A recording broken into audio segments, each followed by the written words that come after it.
I'm going to do a performance during Dorset Art Weeks.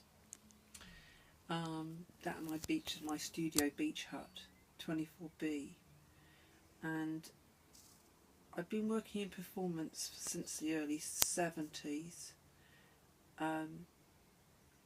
As an early feminist artist, we we use performance in ways to firstly identify ourselves, who we were, women, and about it was finding our identity, and knowing ourselves, and that was the way performance was used.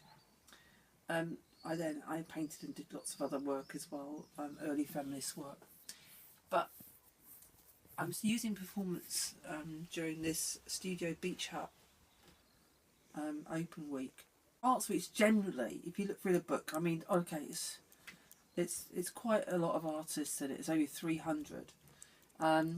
Most of them are commercial artists who are concerned about sales, concerned about a certain reputation and getting sales work. I know that I'd much rather make it a much more meaningful experience for myself, to actually use the beach hut to be there. I mean, if I was going to be anywhere for 2 weeks, so people could come and visit me, the only place I could think of that I could actually bear that would be the beach.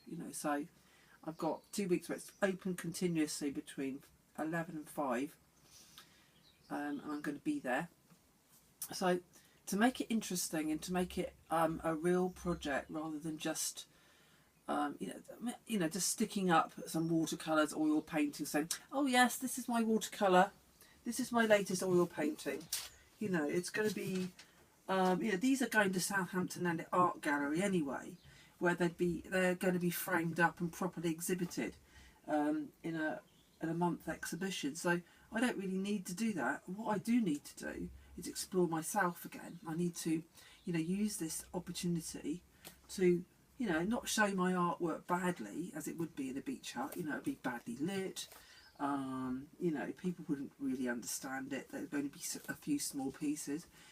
So I'm going to make it like an event, an art event, where I'm going to bring together several pieces of work and try to come up with something. I mean, it's like a mental brainstorming I'm having now.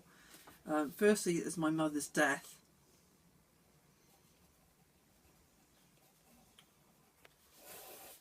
Secondly, it's 2014.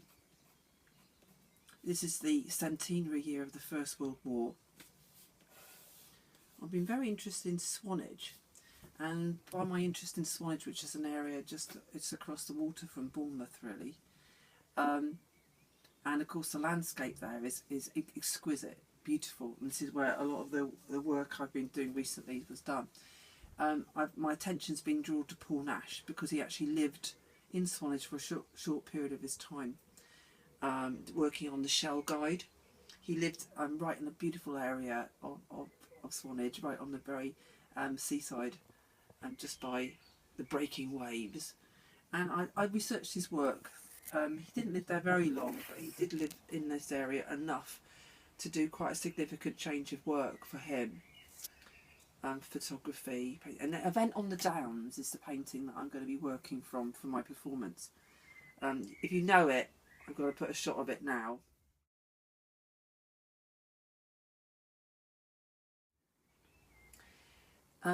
This painting combines lots of elements in it.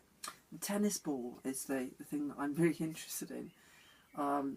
We don't really know what the tennis ball stood for. We know that objects in Paul Nash paintings were incredibly important to him. They had significance. He painted trees. I mean, if you can manage some of the war images that he did in the First World and Second World War, because he served in both World Wars as a war artist. I mean, I've just got to work with him this year because it's a centenary year.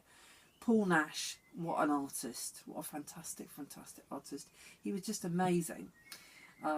He was incredible, and he saw trees as people. And if you think about this image,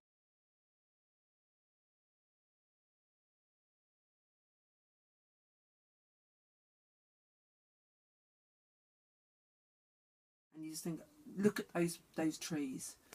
You know, you cannot be in a war without seeing horrors, and if you put horrors down on paint, you know, you can't even face it. You couldn't face it. His mental state was that he could only do trees, and you know, what more enigmatic, fantastic work he did. So, the tennis ball. So this tennis ball, we don't actually know, or we do know that he had a love affair when he was in Swanage with Eileen Agar.